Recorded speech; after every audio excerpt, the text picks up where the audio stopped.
네, 오늘 우리에게 주시는 하나님 말씀은 구약성경 135쪽에 있는 출애굽기 34장 22절에서 24절까지입니다.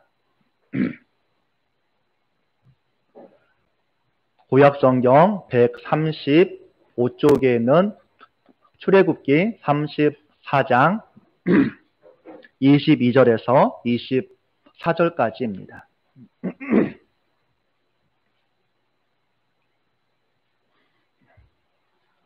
우리 한 목소리로 우리 봉독하시겠습니다. 77절 곧 맥추의 초실절을 지키고 새 말에는 수장절을 지키라. 너희의 모든 남자는 매년 3번씩 주 여호와 이스라엘의 하나님 앞에 보일지라. 내가 이방 나라들을 내 앞에서 쫓아내고 내 지경을 넓히리니 내가 매년 3번씩 여호와 내 하나님을 뵈려고 올 때 아무도 내 땅을 탐내지 못하리라. 아멘. 오늘은 저희가 맥추 감사절 예배로 드리고 있습니다. 오늘 말씀의 제목을 때문에와 덕분에의 신앙이라고 말씀의 제목을 지어보았습니다. 구약 이스라엘 백성들이 이 신앙을 유지하고 하나님의 구원 사건을 날마다 저들이 경험하기 위해서 만든 제도 가운데 하나가 절기입니다. 이 절기를 통해서 이스라엘 백성들은 신앙을 하나로 묶어주고 우리가 하나님의 택한 백성이라는 믿음의 정체성을 갖게 하고 하나님께 대한 헌신을 다짐하는 시간을 가졌습니다. 그 중에서도 3대 절기, 오늘 유월절, 또 맥추절, 우리 초막절, 이 세 절기는 이스라엘 백성들 모든 성인 남자는 반드시 예루살렘 성전에 와서 절기를 반드시 해야만 했습니다. 우리는 이제 매년 7월 첫 주를 맥추 감사주일 예배로 드립니다. 이 절기가 구약에서는 오늘 읽었던 맥추절이라고 합니다. 또 다른 말로는 초실절 또는 칠칠절 또는 오순절이라고 불리기도 합니다. 이 맥추절은 어떻게 지키냐면 이제 이 무교절 맨 끝날 안식일이 지난 다음에 새벽에 이스라엘 전체를 대표해서 처음 익은 보리 곡식 한 단을 베어서 이것을 성전에 이 제사를 드립니다. 그래서 이때가 초실절, 초음 첫자에다가 열매 실자, 처음 열매를 거둔 것을 하나님께 바치는 이 초실절을 지킵니다. 그 이 초실절 제사를 드린 다음부터 이스라엘 백성들이 자기 밭에 나가서 보리와 밀을 벨 수가 있었습니다. 그래서 이 보리와 밀을 언제까지 베냐면 49일간 이 보리와 밀을 뱁니다. 그래서 49일은 일주일 곱하기 7주, 그래서 77절이라고 이름을 붙입니다. 그리고 그 다음날 마지막 50째 되는 날, 그래서 오순절에는 이제 보리 수확의 맨 마지막 날, 이제 보리 수확을 다 마쳤다라는 의미로 히브리어 아짜렛, 마침이란 뜻의 오순절을 붙입니다. 그래서 어찌 보면 이 맥추절은 보리 수확을 처음 하기 시작한 때, 그래서 초실절부터 49일 동안 보리와 밀을 수확하고, 그래서 77절, 그 맨 마지막 50일째 보리 수확을 다 마쳤다. 그래서 오순절, 이 네 가지의 명칭이 흔히 맥추절의 이름이라고 이야기를 합니다. 본래 맥추절은 이스라엘 백성들이 광야를 다 지나고 가나안 땅에 들어가서 처음으로 씨앗을 뿌리고 열매를 거둔 것에 대해서 수확의 기쁨을 누리면서 우리에게 이런 풍요로움을 허락하신 하나님께 드리는 절기였습니다. 그래서 오늘날 우리들은 한 해의 절반이 흐른 다음에 우리를 전반기 동안 이 모양 저 모양으로 인도해 주신 하나님의 은혜와 사랑에 감사하는 절기로 우리가 맥추 감사주일을 항상 7월 첫째 주에 모든 한국교회가 이 예배를 하고 있는 것입니다. 그러나 여기에서 한 걸음 더 나아간다면 더 깊은 뜻을 우리가 볼 수 있는데, 우리가 말씀 구약성경 301쪽에 있는 신명기 26장 우리 2절을 같이 한번 보겠습니다. 구약성경 301쪽에 있는 신명기 26장 2절과 우리 3절입니다. 구약성경 301쪽에는 신명기 26장 2, 3절을 우리 한번 같이 읽겠습니다. 자, 시작. 내 하나님 여호와께서 내게 주신 땅에서 그 토지의 모든 소산의 만물을 거둔 후에 그것을 가져다가 광주리에 담고 내 하나님 여호와께서 그의 이름을 두시려고 택하신 곳으로 그것을 가지고 가서 그때 제사장에게 나아가 그에게 이르기를 내가 오늘 당신의 하나님 여호와께 아뢰나이다. 내가 여호와께서 우리에게 주시겠다고 우리 조상들에게 맹세하신 땅에 이르렀나이다 할 것이요. 제가 다시 한번 천천히 한번 해석해 드리겠습니다. 내 하나님 여호와께서 내게 주신 땅에서 어디를 가리키죠? 가나안 땅을 가리킵니다. 가나안 땅에서 그 토지의 모든 소산의 만물이 뭐죠? 첫 열매. 우리가 보통 마다들 하듯이 만물은 첫 열매를 거둔 후에 그럼 뭐죠? 첫 열매가 거둔 것이 초실절을 거둔 후에 그것을 가져다가 광주리에 담아서 내 하나님 여호와께서 그의 이름을 두시려고 택하신 곳 어디죠? 성전, 예루살렘 성전으로 가지고 와서 그때 제사장에게 나아가 그에게 이르기를 내가 오늘 당신 하나님 여호와께 아뢰나이다. 즉 내가 하나님께 할 말이 있습니다 라고 얘기하는 것입니다. 어떠한 말이냐? 후반 맨 끝에 보면 내가 여호와께서 우리에게 주시겠다고 우리 조상들에게 맹세하신 땅에 이르렀나이다 할 것이요 라고 말합니다. 저들의 고백은 뭐냐면 하나님께서 우리에게 주시겠다고 약속하신 땅에 우리가 이르렀습니다 라고 고백하는 것입니다. 하나님께서 허락하신 약속의 땅을 강조하고 있는 것입니다. 그래서 어찌 보면 맥주절은 처음 열매를 거둔 것에 대한 감사만이 있는 것이 아니고 이렇게 곡식을 심고 거둘 수 있는 땅을 허락하심에 감사하고 있는 것입니다. 왜 그럴까요? 이스라엘 백성들은 본래 자기 소유의 땅이 있었나요? 없었나요? 이들에게는 없었습니다. 애굽의 노예로 거주할 때나 광야 40년 동안에나 자기 땅이 없다가 약속의 땅 가나안에 들어가서 우리 지파의 땅, 우리 가족의 땅을 저들이 분배받고 드디어 내 땅을 가지게 되었던 것입니다. 그래서 그 땅에서 씨앗을 뿌려서 처음 거둔 작물을 하나님께 바친다는 것은 이 수확에 대한 감사만 있는 것이 아니고 수확할 수 있는 땅, 우리가 살 수 있는 삶의 기초, 삶의 기반을 허락하신 것을 감사하고 있는 것입니다. 우리가 예전에는 우리는 다 죄의 노인, 죄의 노예, 우리가 다 죄인이었지만 우리가 하나님을 믿음으로 구원받고 내가 하나님의 백성이 된 삶의 이 기반을 딴 우리도 하나님께 감사해야만 하는 것입니다. 그러면 여러분들은 얼마나 여러분의 삶의 자리에 만족하고 기뻐하고 행복해 하십니까? 유엔의 산하 기관인 SN에서 매년마다 세계 행복 지수를 발표합니다. 6가지의 지표를 기준으로 1인당 GDP, 사회적인 지지 정도, 건강한 기대 수명, 인생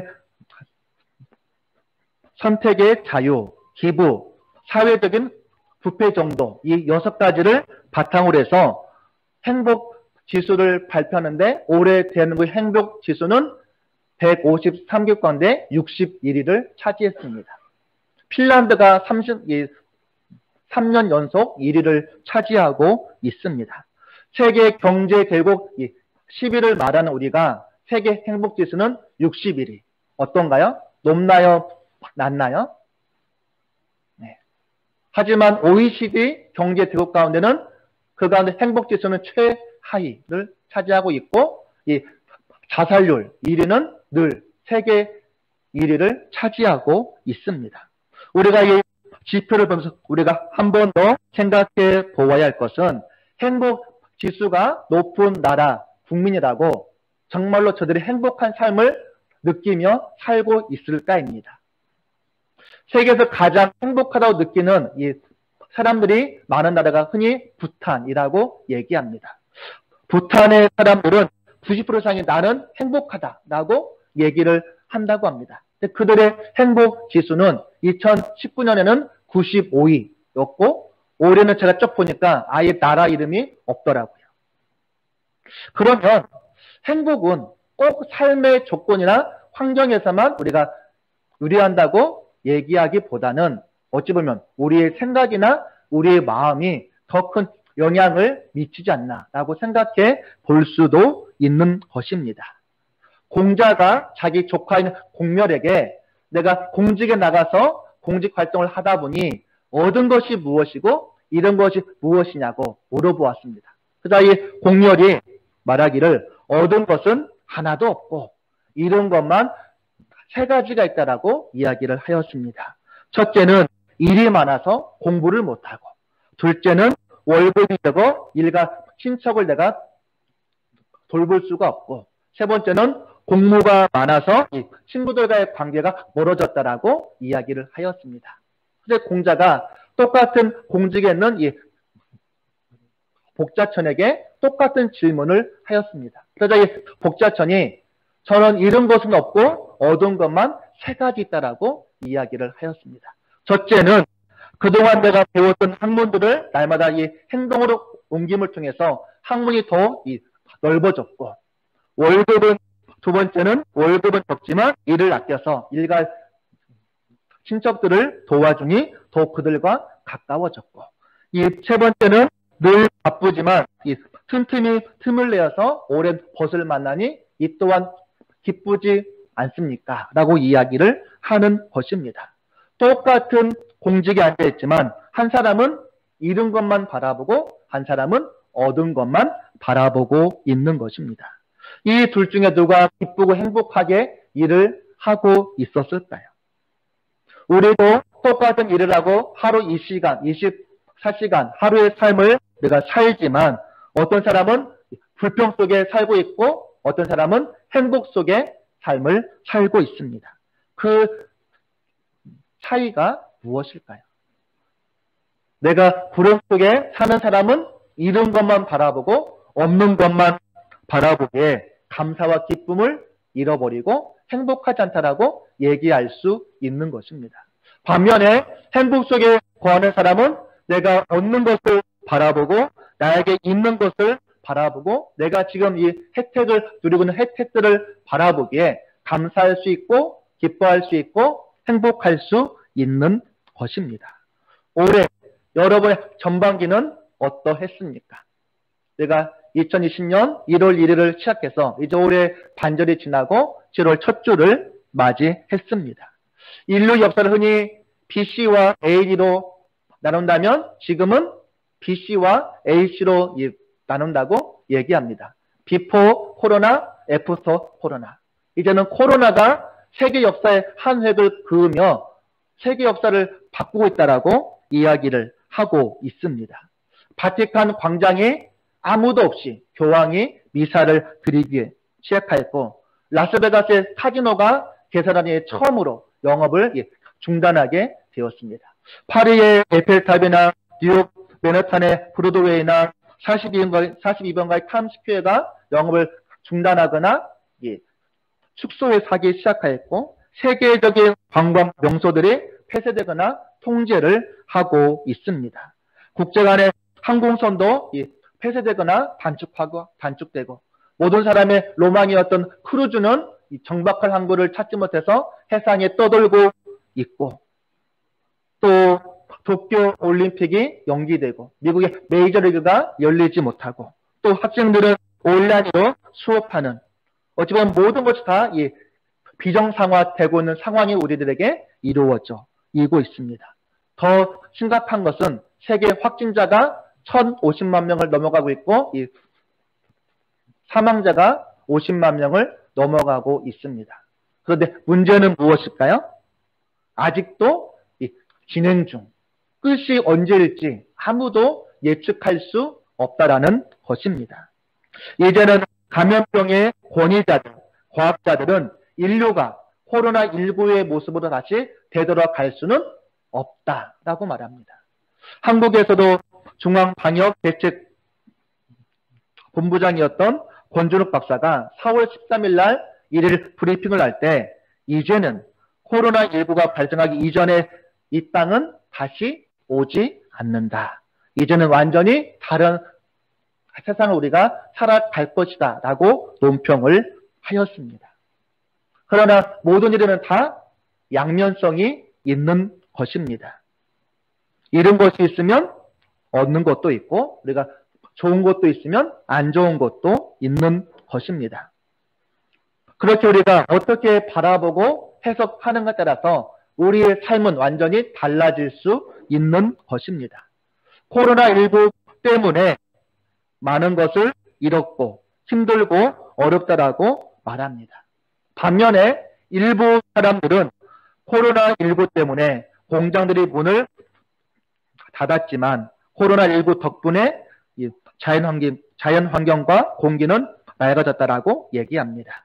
코로나19 때문에 마스크는 쓰고 있지만 코로나19 덕분에 침묵을 배우게 되었다라고 말합니다. 코로나19 때문에 외출도 못하고 가정에 많이 갇혀 있지만 코로나19 덕분에 일상의 소중함을 느끼게 되었다라고 말을 하기도 합니다. 코로나19 때문에 업무가 감소되었지만 코로나19 덕분에 평소에 바빠서 하지 못했던 일들을 하게 되었다라고 이야기를 하기도 합니다. 코로나19 때문에 예배는 모여서 못 드리지만 코로나 덕분에 내 믿음이 어느 정도인지는 판단할 수 있었다라고 이야기를 하는 분들도 있습니다. 코로나 덕분에 그동안 한국교회에 많은 어려움을 주었던 이 신천지라는 이단이 온 세상에 알려지게 되었고 또 첨단 과학을 살아가던 인간의 이 교만이 바이러스 하나 대처하는 약을 빨리 만들지 못하는 인간의 무력한 모습을 보여주고 있습니다. 또 인간의 권력이나 지혜나 물질이 얼마나 무력한지를 우리가 뼈저리게 느끼고 있는 상황입니다. 우리가 관점을 조금만 바꾸어서 누구 때문에 생각하면 원망과 불평이 있지만 누구 덕분에를 생각하면 마음의 기쁨을 가질 수 있는 것입니다. 우리가 이 말씀에도 보면 누구 때문에 나를 최초로 외쳤던 이 사람이 있습니다. 누구일까요? 너 때문이야. 누구죠?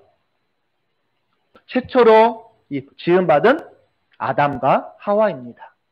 하나님께서 에덴 동산을 만드시고 거기에 아담과 하와를 만드신 다음에 아주 막중한 이 책임을 맡겼습니다. 그 책임이 뭐냐면 창세기 1장 28절처럼 생육하고 번성하여 땅을 정복하라. 땅에 충만하라. 바다의 물고기와 하늘의 새와 모든 짐승들 저들과 다스리는 책임을 맡았습니다. 이 말은 뭐냐면 하나님께서 지으신 모습 그대로 하나님이 보시기에 좋았다고 말씀하신 그대로 에덴 동산을 잘 다스리고 관리하라는 책임을 맡은 것입니다. 그래서 그 귀한 사명을 감당하도록 아담과 하와가 서로 돕는 배필이 되어서 서로의 부족한 점을 채워주며 이 에덴 동산을 잘 관리하라고 말씀하고 있는 것입니다. 그런데 일이 터지고 말았습니다. 하와가 뱀의 유혹을 받아서 하나님이 먹지 말라는 이 선악과를 먹고 어떻게 했죠? 자기의 천생연부인 남편에게도 주어서 부부가 같이 선악과를 먹었습니다. 그리고 그날 바람이 불 때 하나님이 아담과 하와를 찾아오셨습니다.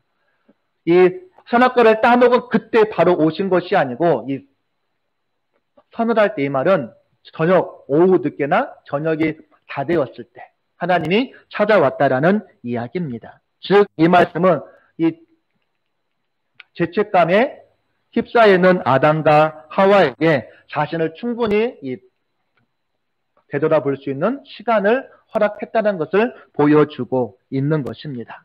아담과 하와를 찾아오셔서 뭐라고 말씀하셨죠? 내가 어디 있느냐? 그리고 내가 내게 먹지 말라지만 그 나무 열매를 내가 먹었느냐라고 물어보았습니다. 이 질문의 의도는 무엇일까요? 아담과 하와가 자신의 잘못을 인정하고 다시 회개하는 모습으로 하나님 앞에 나오기를 원하는 하나님의 마음이 담겨져 있는 것입니다. 그런데 비극은 여기에서부터 나옵니다. 아담이 뭐라고 얘기하죠? 창세기 3장 12절에 보면 아담이 하나님이 주신 여자가 그 나무의 열매를 주므로 내가 먹었나이다 라고 말합니다. 부드럽게 표현하고 있지만 이 원색적인 표현은 저 여편네 때문에 제가 그 열매를 먹은 것입니다. 저 여편네만 아니었으면 저는 먹지 않았을 것입니다. 그리고 그 저 여편네를 제게 주신 분은 하나님이시잖아요. 그러니 하나님 때문입니다 라고 얘기하고 있는 것입니다. 결국 하와를 주신 하나님 때문에 내가 선악과를 먹게 되었다라고 아담이 항변합니다. 그래서 다시 하나님이 하와에게 물어봅니다. 그래서 하와는 뭐라고 얘기합니까? 자신의 잘못을 인정하기보다 뱀이 나를 유혹함으로 내가 먹었다라고 얘기합니다. 뱀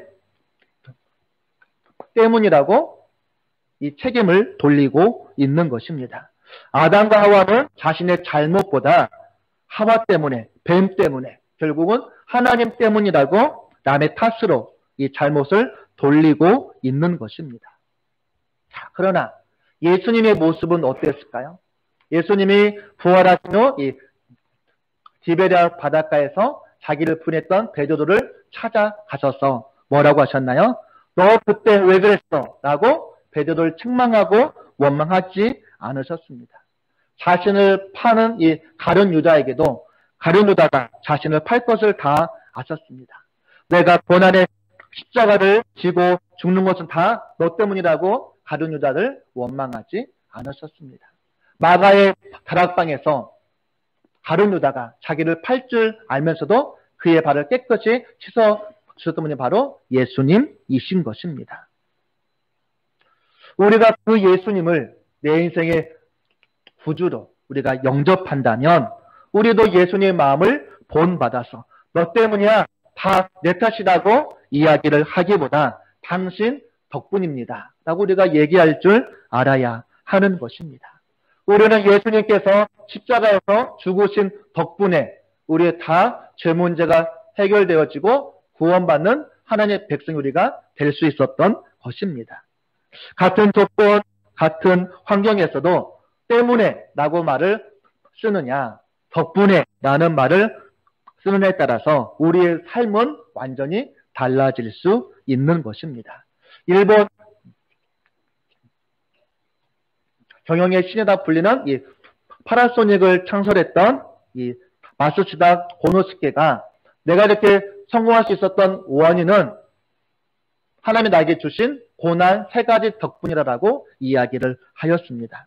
첫 번째는 가난한 가정에서 태어난 덕분에 어렸을 때부터 힘든 일을 하며 세상살이에 필요한 경험을 쌓게 되었다라고 이야기했습니다. 두 번째로는 허약한 몸 덕분에 항상 운동에 힘썼기 때문에 건강을 유지할 수 있었다라고 이야기를 하였습니다. 세 번째는 학교를 제대로 다니지 못한 덕분에 만나는 모든 사람을 내 인생의 스승으로 모시고 저에게 묻고 배우면서 내 배움의 길이, 학문의 길이 넓어졌다라고 이야기를 하였습니다. 만약에 고노스케가 누구 때문에를 생각했다면, 가난한 가정에 태어났기 때문에, 내 몸이 약했기 때문에, 학교를 다니지 못했기 때문이라고 생각했다면 아마 그는 인생이 완전히 달라질 수도 있었을 것입니다. 올해 전반기 많은 사람들이 코로나19 때문에 힘든 삶을 살아왔습니다.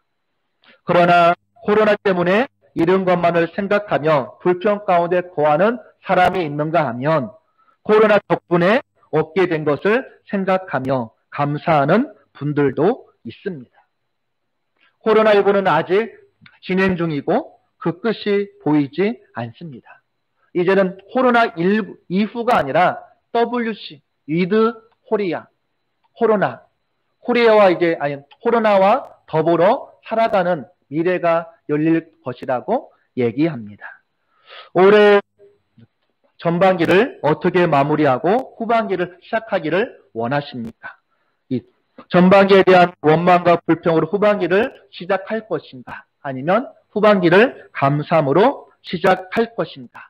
내가 어떠한 마음과 어떠한 태도로 내가 후반기를 시작하는가에 따라서 올해 12월 31일에 여러분의 삶은 달라져 있을 것입니다. 옛말에 화내도 하루, 웃어도 하루라는 말이 있습니다. 어차피 주어진 하루 24시간은 똑같은 하루인데 이왕이면 내가 불평하기보다 감사하는 마음으로 살아가면 어떨까요? 흔히 감사와 웃음은 한 집에 있다라고 이야기를 합니다. 덕분에 삶을 살면 늘 웃음이 떠나지 않고 감사의 마음이 떠나지 않는 것을 말하고 있는 것입니다. 불평은 하나님을 신뢰하지 못하는 불신앙에서 나와서 우리의 삶을 지옥으로 만들어 간다고 얘기합니다. 반면에 감사는 우리의 앞길을 형통함으로 열어주고 감사하는 그 자리가 하나님을 영화롭게 만드는 자리가 되고 우리의 영원함을 받은 하나님은 우리의 모든 앞길을 예비하시고 인도하시고 우리와 함께 하실 것이라고 얘기합니다. 어찌 보면 감사는 우리가 가장 믿음의 백성임을 보여주는 삶의 모습이요 입술의 고백이라고도 얘기할 수 있는 것입니다. 그래서 바울은 범사에 감사하라. 이게 바로 나를 향한 하나님의 뜻이라고 이야기하고 있는 것입니다. 내 삶의 환경이 어떠하든지 하나님 덕분에, 예수님 덕분에, 우리 반복교회 교우들 덕분에, 우리 가족 덕분에 내가 감사하고 행복하다고 고백할 수 있기를 간절히 바라겠습니다. 반면에 아이고 내가 한국 때문에, 내가 우리 교회 때문에, 내가 우리 식구들 때문에 못 살아 라고 이야기를 하기보다 한 번 더 바꿔서 우리의 모든 삶이 감사로 나아간다면 더 많은 감사의 제목과 감사의 힘이 우리 가운데 임함을 통해서 올해 후반기도 많이 힘들고 어려움이 예상되지만 그럼에도 우리는 하나님 때문에 감사한 삶을 살아갈 수 있을 것입니다. 웃어도 하루, 화내도 하루입니다. 나는 과연 웃으면서 하루를 보낼 것인가, 화내면서 하루를 보낼 것인가, 여러분이 택하시기를 바라겠습니다.